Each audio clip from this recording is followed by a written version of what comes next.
Welcome to Voices of Impact, a show where dreams meet action and change makers unite. We are your co-hosts, Brad and Kathy Lambert of KBL Impact Partners. You can find us locally in your city on My Genre Radio FM Monday through Fridays at 2 p.m. Central. Also, we are televised on Valuable Television Network at 4 p.m. Central and Urban Core Television at 3 p.m. Central. You can find all 100 plus stations on A2 Media under radio and television tabs. We are so excited to be with you today and our special guest, Heather Kemper. Heather has an unwavering passion for creating impact in her community. She is the Director of Advancement for Miriam School and Learning Center, a nonprofit that empowers children with learning differences. She is also the president-elect for the Rotary Club and the president and the co-founder of 100 Women Who Care, a St. Charles County chapter. Heather is the recipient of the Beyond the Best Award from Streetscape Magazine, Athena Young Professional Leadership Award, the 2016 Mrs. Missouri America Award, and the mom of 3 energetic kids. With 2 decades in the nonprofit world, Heather is a storytelling strategist, revenue generator, and a relentless champion for community impact. And when we come back, we'll be joined by Heather Kemper.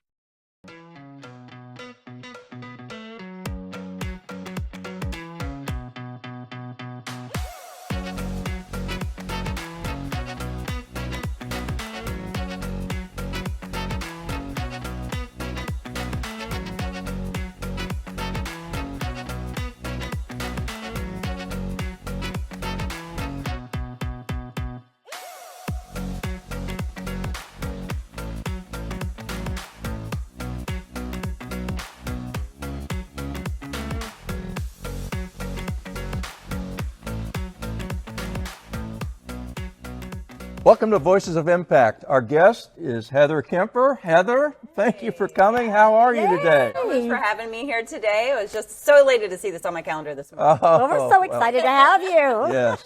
Yes. Well, let's start with you. Yeah. Where did you grow up, and what got you to nonprofit world? Lordy, so I grew up in St. Louis, so this is my so you're my from home. here. Yeah, so actually North County, if you're familiar.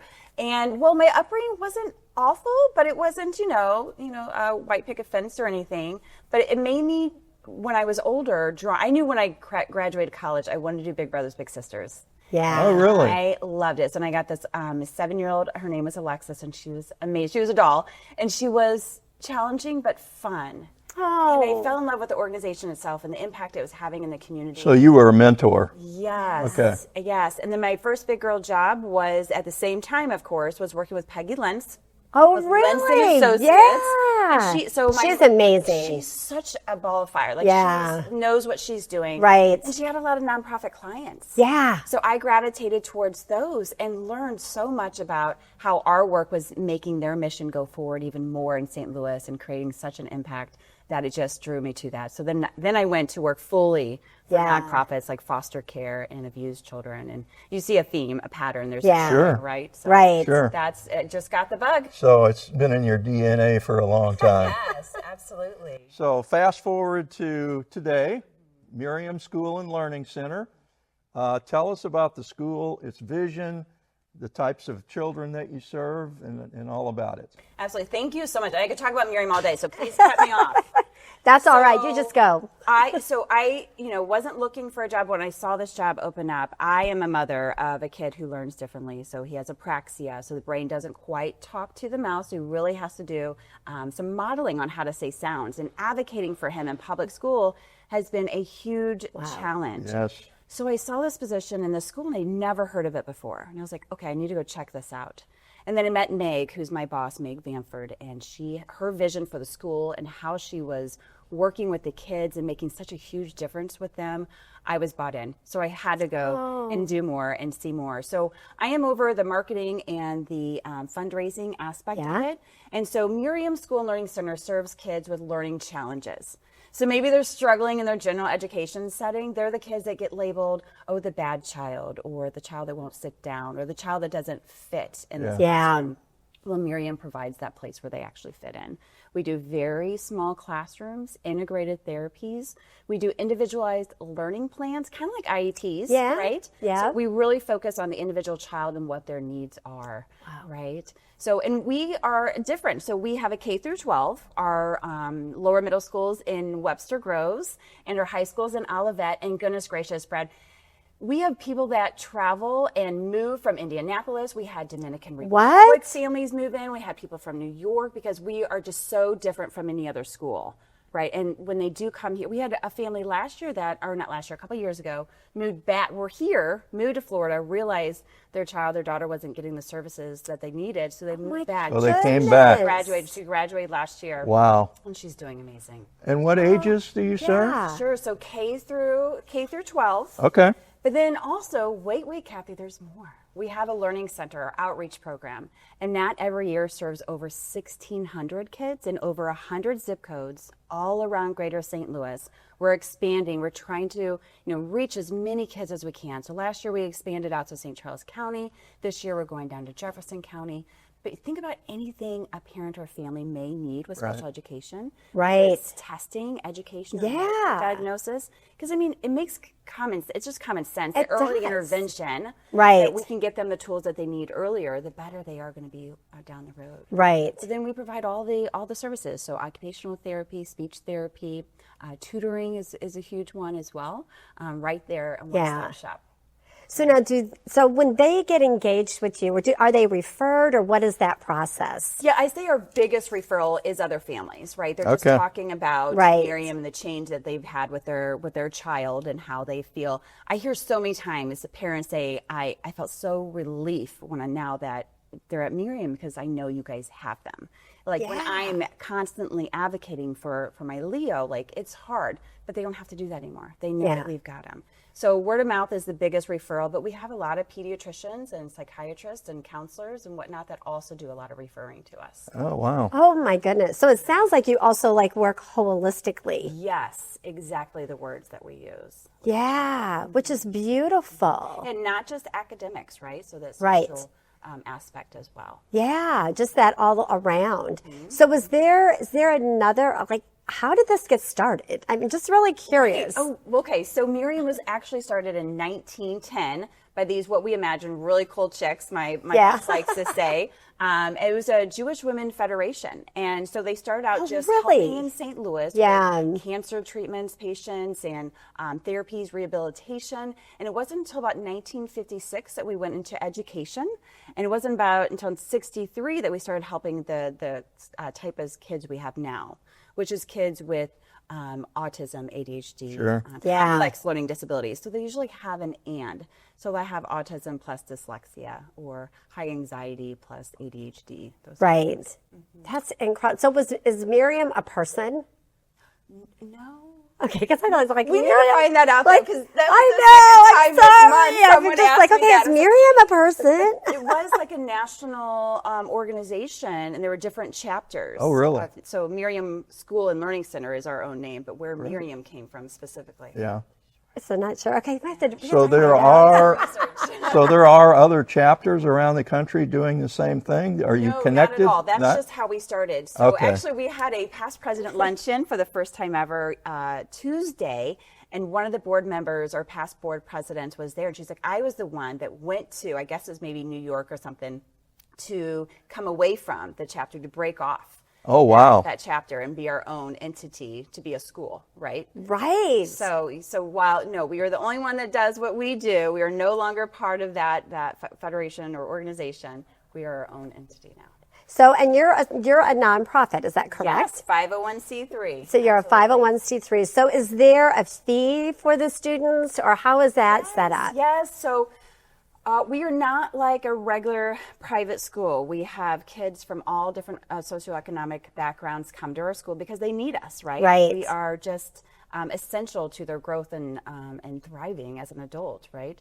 So what we do, we have tuition that's about $40,000. Okay. But So we give away about $2.2 million every year in scholarships, financial aid. Wow. And about 60% of our families do receive that financial aid. Oh, that's great. And yes. And so that's my job out there, is trying to fill those gaps to make sure that anyone, as many people as possible, can attend Miriam or receive the services through the Learning Center. Right. So it's really trying to help to eliminate that barrier. Yes. Right. Yes. For them.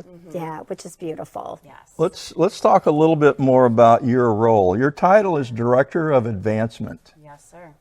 So what all does that entail? Advancing into the future. No, so I always joke when I'm out that I'm raising funds and raising awareness. So when I first came, I didn't know about Miriam. I had no idea. I would love for Leo to have come to Miriam if I would have known.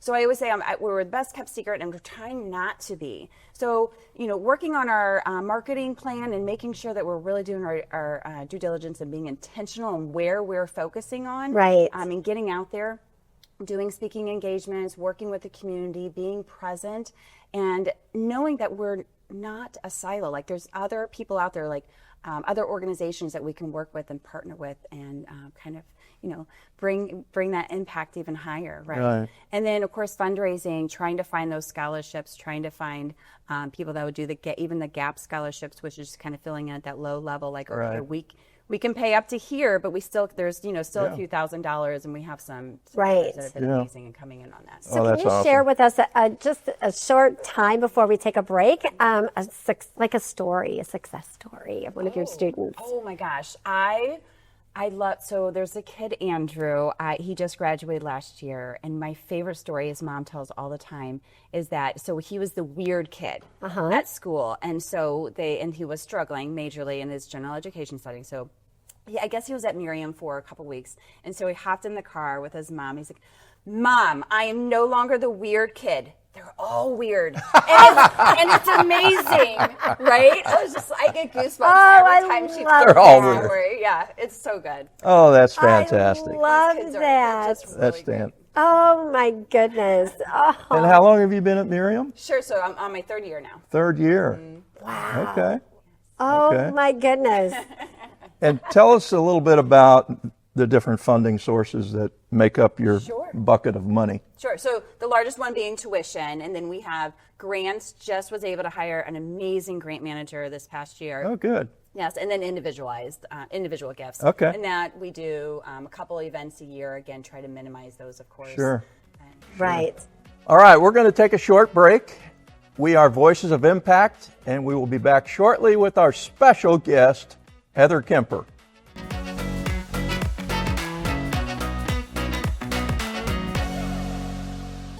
Join our Frame Up for Funding program, the 12-week accelerator by KBL Impact Partners.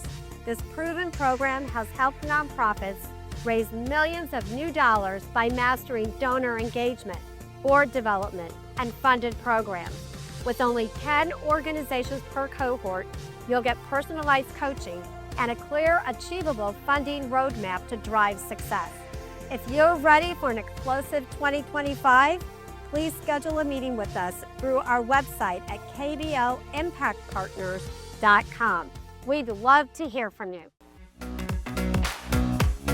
Welcome back to Voices of Impact, and with our guest, Heather Kemper. So, Heather, you've led several successful initiatives at Miriam School. What's been one of your proudest moments so far? Sure. So since working at Miriam, I introduced this 24-hour online giving, which has been really successful and amazing. And then also started up a gala, which I know I'm a weird one that actually likes to put on galas, but that definitely isn't my most significant or most successful adventure at Miriam. I think more so it's seeing the barriers of children getting to Miriam and making sure they are able to access the services by providing these multi-year donors who ensure that a child can come for 3 to 4 years on a scholarship because of them. And so we've been doing that in addition to introducing that gap scholars, like maybe they just need a few thousand more dollars. Well, can we bring a donor in to help alleviate that pain point for them? Right. That's awesome. So when you talk about having that that ongoing donor, and I'm thinking about our audience, that if someone is, running a nonprofit themselves, or, in that type of position that you're in as a in regard to development, what would you recommend? How do you continue to do that, to have year after year? Like, what is that strategy? Lots of meditation and coffee. Yes. Really just being strategic. So I am incredibly organized and laying out, okay, these are the different segment of donors that we have. How am I going to keep touch points every single month? Right. How am I going to make sure that in the summertime that they know that we haven't stopped. Like, we still have summer camp for those kids all around the community can come and just be reminded of, the therapies that they have been working on all school year, right? Right. At the end of the year, if they have been a sponsor or a scholar, or for a scholar, that they know how, Alicia's doing. What did she accomplish this year? So, thank you notes. Usually there's at least 2 times a year that they write notes to the donor to tell them oh, thank you that's and so what great. what they've accomplished that year and what they're most proud of that year. Yeah.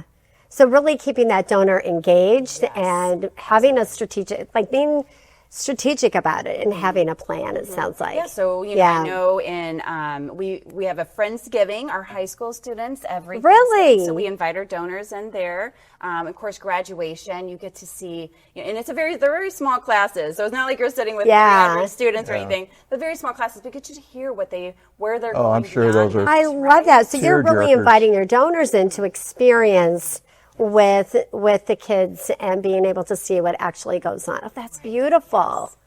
I love that. So what differentiates Miriam from traditional schools? Right, so there's a lot. So again, complex learning disabilities, so they have autism plus dyslexia and all these different individualized plans that we have to have for each child to do that holistic look for each child. So we have small classrooms, very small classrooms. So at the lower middle school, we'll have anywhere from 6 to 8 in a classroom. At the high school, it goes up to 8, 10. Maybe if it's a mixed classroom, maybe a little bit above that as well. But again, very small classes. At the lower middle school, all the teachers are special education certified, right? Oh. And then also we integrate them with all the therapies they need. So they are immersed all day long. And we also teach them how to advocate for themselves. So if they feel their body being unregulated, okay, you need to go to the OT room. At that lower middle school, I would love for you guys to visit sometime. Yeah. It's so magical. So at the center of the school is the OT, and they know in the beginning of the day, the end of the day, or middle of the day, they can go and get their body regulated and get all the wiggles out of them, and they come back and their brain just opens up so much more for learning and to accept those instructions. And then also, like I was saying earlier, like the individualized learning plan, it's kind of like an IEP. That's what most people are familiar with hearing. But it really is very much based on the child. And I know working with public school, my son's IEP, they just kind of, okay, this is what we're doing, and this is, do you have any questions? And that's it. We're working one-on-one with the parent and the child, depending on their age, what you think their goals need to be, and what do you see where they need to flourish and learn. And it really is a partnership more so. That is so beautiful. And, during our break, you were sharing with me about how you all also do professional development for teachers. And I'm just thinking about this, that again, thinking of our audience and people that may be listening and thinking, gosh, my child needs this, but I don't live in St. Louis or different places. But even if they do, then to provide something for teachers is so amazing. Can you share, what is that? Sure. So, Kathy, what we know is that about 70% of general educators do not feel equipped to teach our kind of kids. Wow. So we have 70%. 70%. So it's no wonder that our kids are about 3 times as likely to drop out of school. So that's why Miriam exists.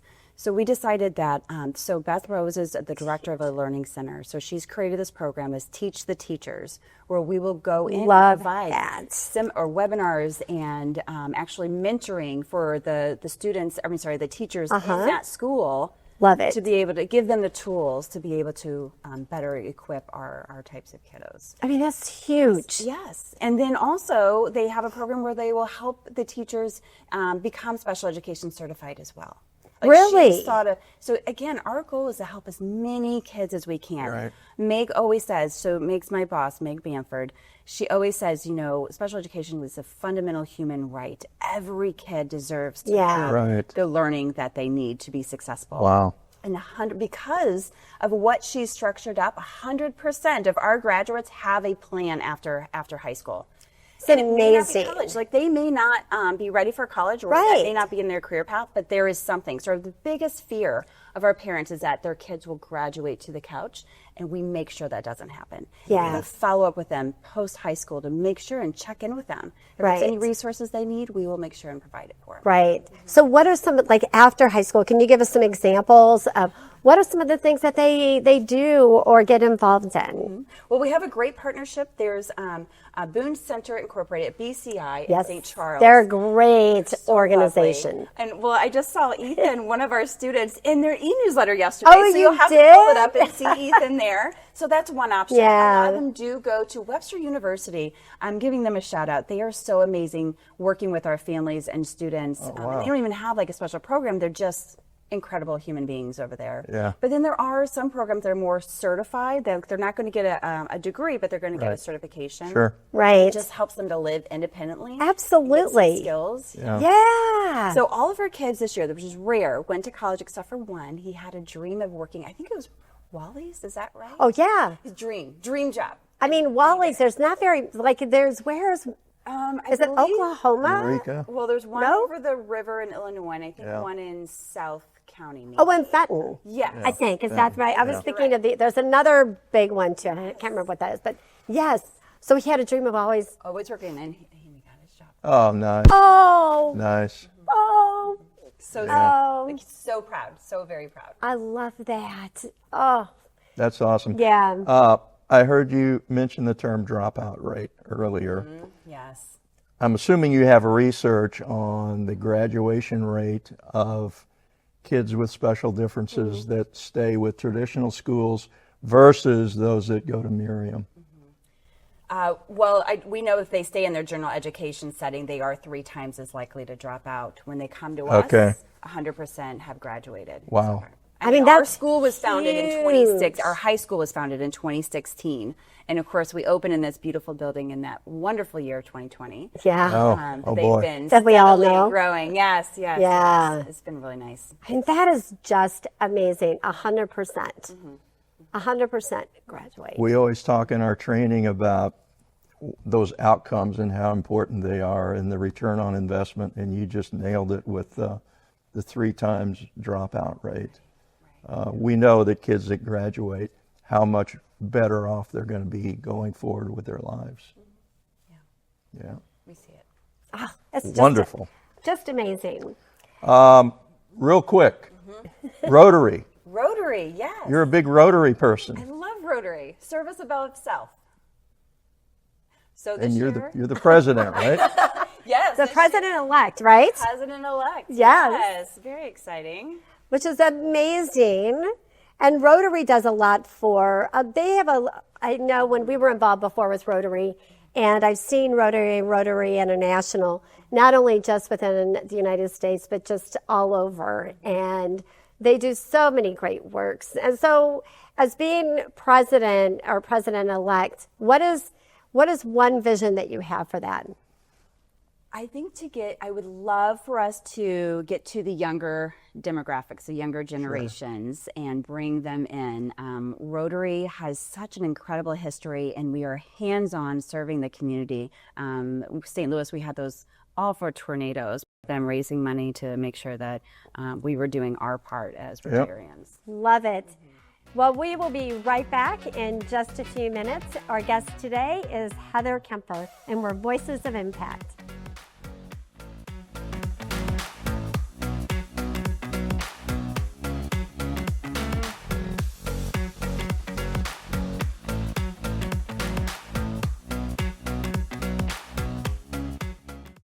Hey, nonprofit leaders, Brad and I know that your time is valuable, and so is the work that you do.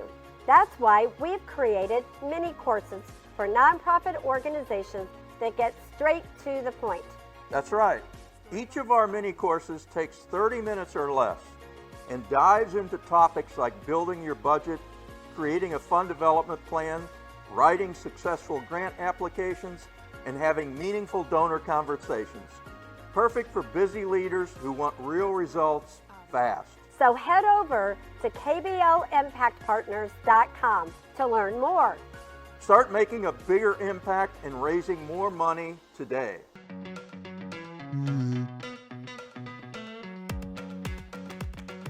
Welcome back to Voices of Impact, and our guest today, Heather Kemper.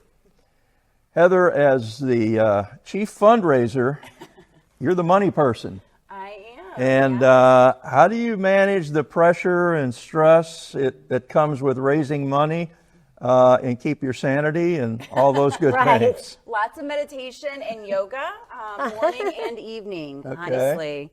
Yes.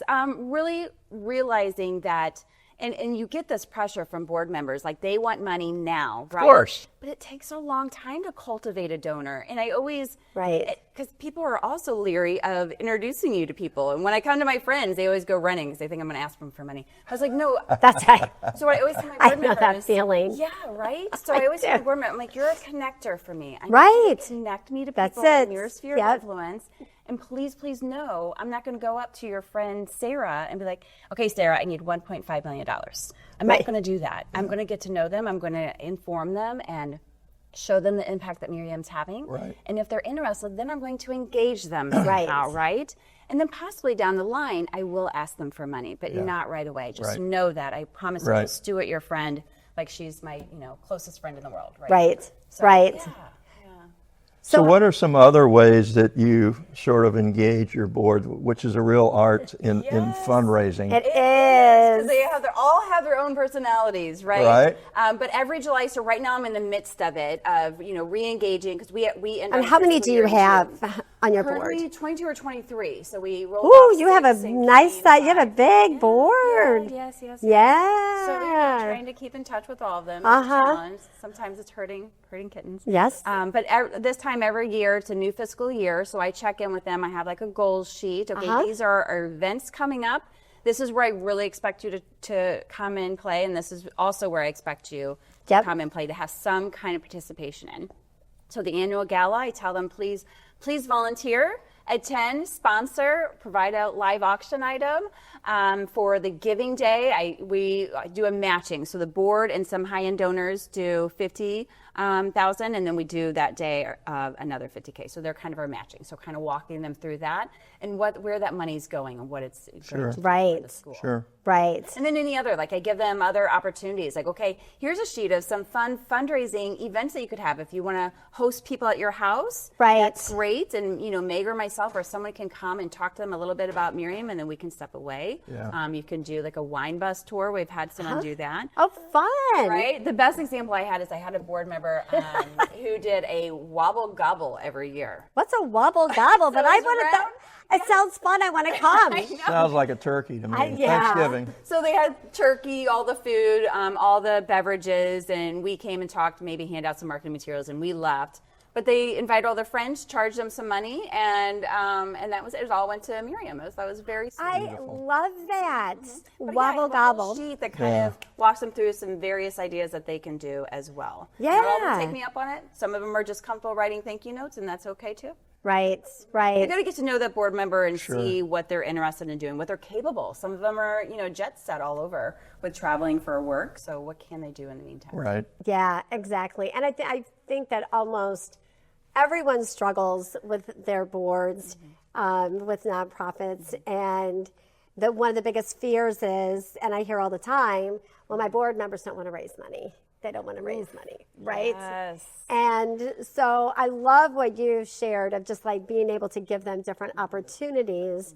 And what do you say though when you have a board member that says, I don't want to raise money. I don't want to ask people for money. Then you give money. You can give or you can get. That's right. I was just going to ask you that. Do you have a give and get policy with each board member? We just started that. Okay. We did do a low number, but we did just start that. Good. Yeah, Good. that's good. How was it received?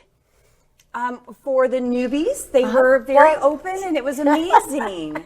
But Good. we grandfathered the other ones. So Yes. we let them know that that's what we're doing, and if they come back on, that's in place. Right. Okay. So, yeah. That's good. I love it. Yeah. I absolutely love it. Well, and this year, So I'm kind of a nerd in organization. So this year we also streamlined the whole onboarding process, making sure that they're touched. Did a board orientation for the first time. Oh, for the first time? Yes. And so brought in each of the directors to talk about their place. Yes. And it was so great, the reception from that. So like, I never knew that. I was like, great, Right. you're going to be an advocate for us in the community, and you need to know that we That's do this. huge.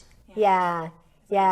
And with that orientation, so did you involve other board members? I did. Yeah. So it was required for the newbies, Yes. and then I invited all the other ones if they wanted a Right. refresher, and about 3 took me up on that. Right. It was great. Yeah.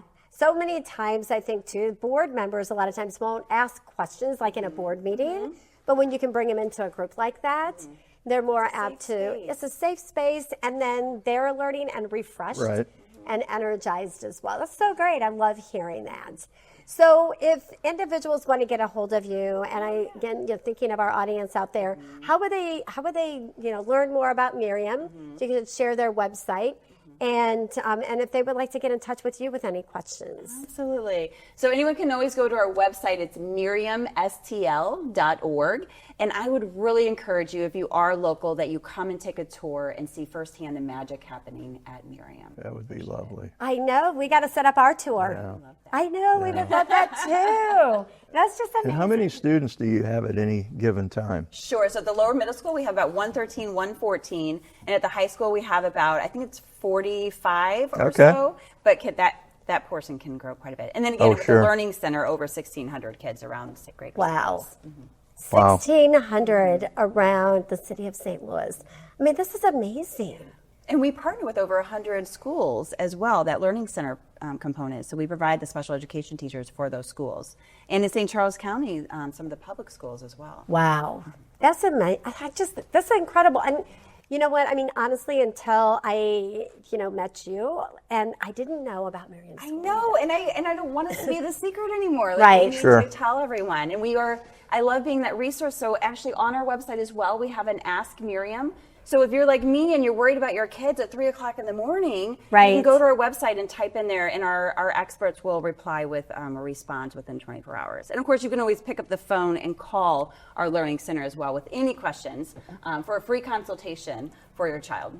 That's amazing. I love it. Well, I'm switching back here to nonprofits for a second. And can you share with us about storytelling? And so many times, nonprofits, I think, have a hard time maybe even talking about some of the work that they're doing. But even just like today, listening to you, sharing the stories, bringing that vision to life. And how powerful is that storytelling for nonprofits? And what would you suggest for them? Oh my gosh, it's so incredibly important. So a donor doesn't just like to give to statistics, right? That's right. You gotta go to their brains, which is the stats, but you also gotta go to their heart, and they have to know that their money is not just going out there, that it's actually making an impact. It's changing lives. So how is it changing lives? So I have an incredible writer on our staff. Her name is Katie Stalter. I love her. But she's so good at interviewing these parents and even the students and walking through their story. Like, she just almost finished a testimonial book. It has stories of not only our lower middle school students, but our high school students, our staff members, alumni, all in one place that we are going to use for, prospective parents and of course donors as well to say, for the parents, it's relatable. Like, you probably know Addie's story. This story probably sounds very similar to your kid. And then the donors, like, this is what you did because of you. Like, they are going to college, they are thriving, they're talking, they're participating in class now. Oh, wow.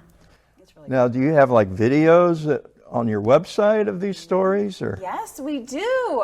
So on our website, we have a whole YouTube channel. What's not public that's really cool is our high school students do a MTV, Miriam TV. Whoa. No. You should see these kids. These kids that have, challenges looking you in the eye, just come alive when you put them in front of a green screen. Oh, my goodness. But they tell the story there. But we do have testimonials and parents and students talking. We, this year, again, talking about storytelling, it's so important. We realized at the end of our name is I am. So Miriam, I am. So we did a whole campaign on that. And we have 3 30-second videos about these kids, that they are more than their challenges, right?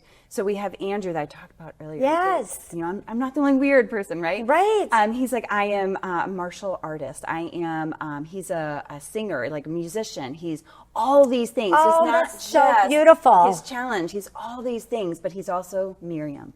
And so we have love 2 this. other videos about it. We had one in lower middle school, one in lower school, middle school, and high school. I just love the line, I'm not weird, we're all weird. We're all weird. That's right. God bless him. That's awesome. That's awesome. Okay, we are going to take another short break, and we are Voices of Impact. Once again, Heather, how can we find more about your organization? Absolutely. So MiriamSTL.org. We'll be right back with our guest, Heather Kemper.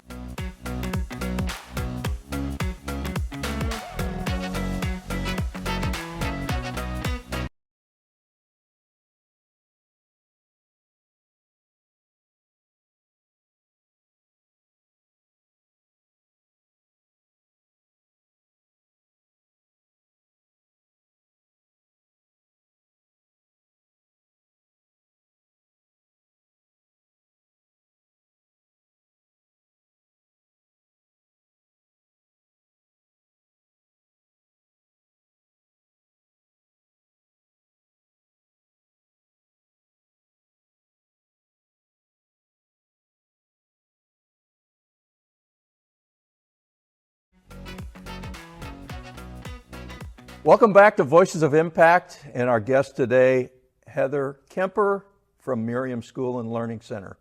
This has been absolutely amazing. I can't believe how fast the time is going. know. So I do have a question for you. What's at least one myth or misconception of individuals with disability or your students with disabilities? Oh gosh, I would say that they're not broken. Like, these kids are amazing. They're driven. They're so creative, and they're very loyal. Like, they are amazing workers. So we've been working actually in our high school. We have this whole experiential learning program. So getting them hands-on into the world and seeing what else is out there, getting them internships to, again, we want that 100% after post-high school. Yes. So making sure that they, find what they're interested in. So the internships, can that be at any business or any place that they have an interest in? Yeah, so I know I was working with a financial institution. They're like, we're trying to grow our neurodiversity program and would love to have your kids. It's like, that's great. So they went in, did a tour of that facility, and I'm not sure if one of them went there, but that's the kind of partnerships we're looking for and opportunities for our kids. And I feel like a lot of companies have been really amazing in opening that door for kids like ours. Yeah. It's been good. Oh, I just think this is so exciting. It's very exciting. Well, something that people may not know about you, and actually, I have to admit, I didn't know that you were crowned Mrs. Missouri in 2016. Oh, yes. And with this award, so congratulations with that. Thank you. And with this award, I really wanted you to wear the crown. I could have let you wear it. that's right. I would love that. So crazy. So this award allows you to tour the state and to speak with children, teens, and adults all over about their inner beauty and the importance of community involvement. Can you share with us maybe just some stories about that and what that really meant to you? Yeah, so it wasn't something that was required, the touring around St. Louis, but there was another queen that talked about how she did a few different appearances at the school, and I was like, I would love to do that. And I have a young girl, and showing her, and I used to always say, does makeup make you pretty? And she goes, no, Mama, it makes you sparkle. And that's what I kind of wanted to show the other girls. Oh, I love that. Yes, and I even have a little video of her in her little small tiny voice, and I love that. So I would go out to these schools, and I would give the little girls little crowns, and I'd give the little boys swords or whatnot, and kind of teach them and talk to them about what does it mean to be pretty? Is it physical or is it inside? And we got to the part where it's kindness and love for other people around you. And so one, I think it was Joplin, actually had the newsroom there. So the kids were really excited. Yeah. They were going to be on TV and everything. So that was really cool.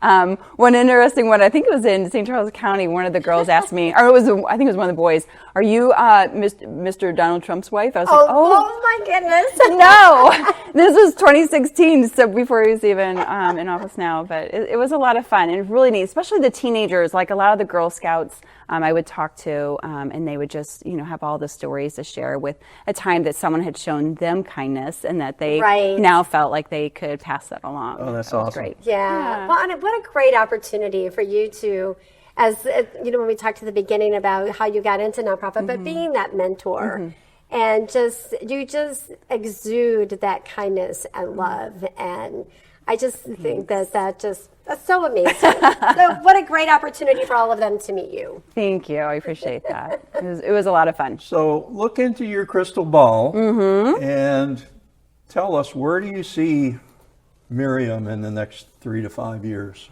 What are some of your goals for growth and strategies for? Yeah, we would love to duplicate our program and expand across the region, across, possibly the United States. Like we always say, in our region and beyond, in our greatest Buzz Lightyear voice, because we think, again, as many kids as we can help, that would be amazing. So are you taking a look at basically your model and seeing how you can replicate that? Yes.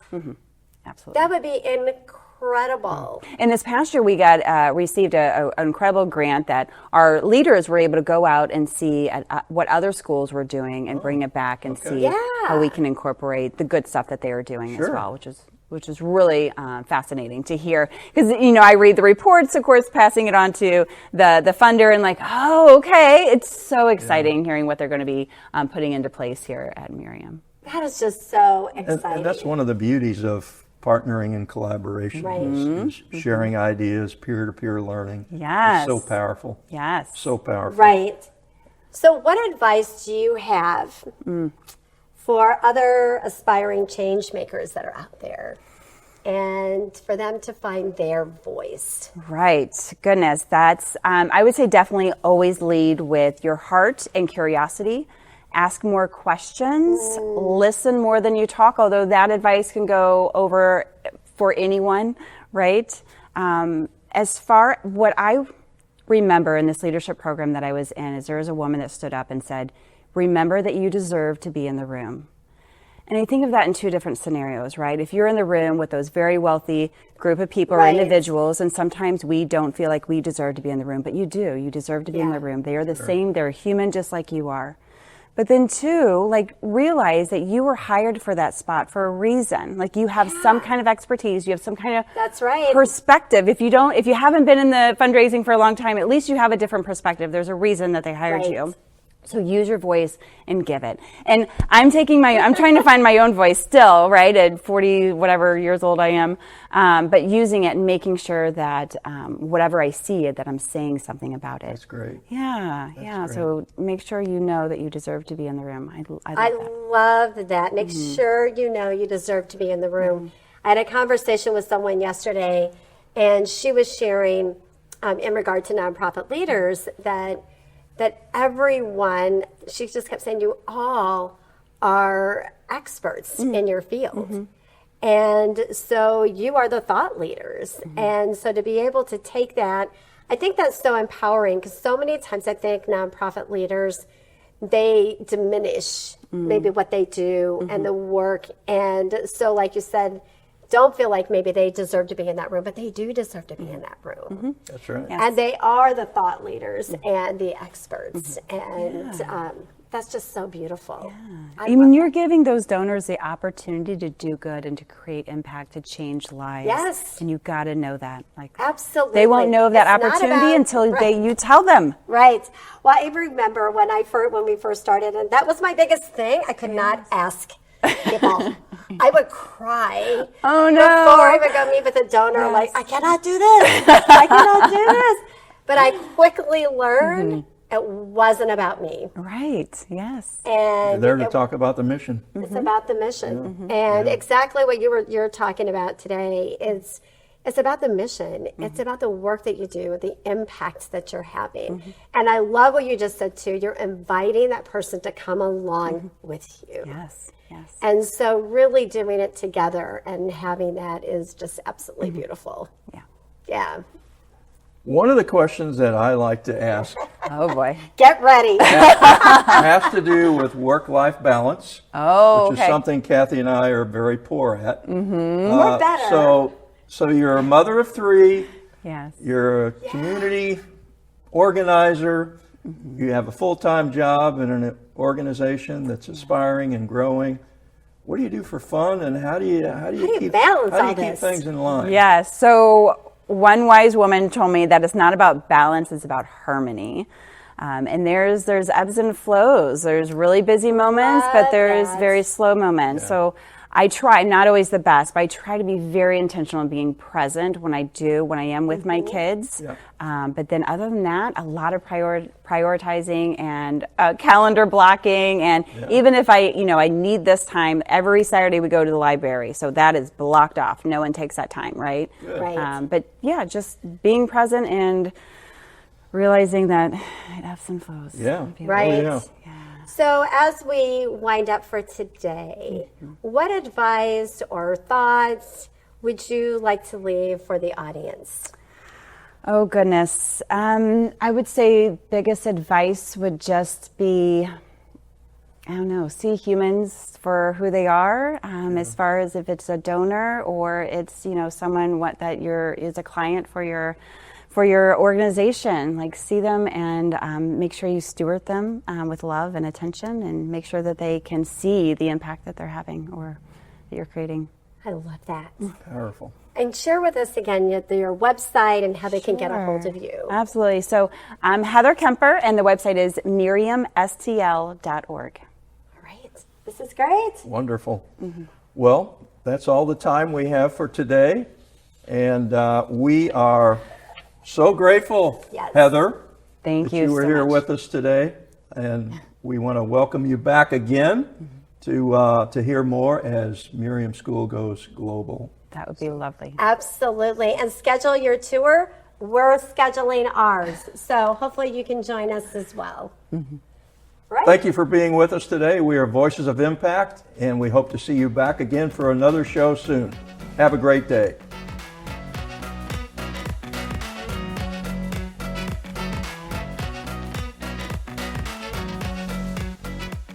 Are you a nonprofit leader awake at night worrying about your organization's future? You're not alone. Did you know a staggering 30% of nonprofits don't survive past 10 years? Often it's a simple reality. No money, no mission.